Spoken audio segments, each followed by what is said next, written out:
Hi there, I'm Mrs. Taylor. I'm the art teacher here at Rob Bulverde. This is my 10th year teaching here, and we are at the best school ever. I just wanted to explain a little bit about Seesaw and the art lessons. So you'll see that or hear from your child that they're seeing lessons that are posted about every 3 days from me. Sometimes those lessons I will post and they're due for 6 days. It just kind of depends on what the activity or the lesson is. So the students here at school that are face-to-face, they come to see me every 3 days. So that's the reason that you're seeing that consistency in the lessons that are posted.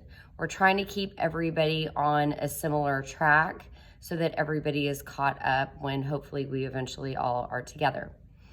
If you ever have any questions for me, my email is karis.taylor@comalisd.org. I hope you're doing well.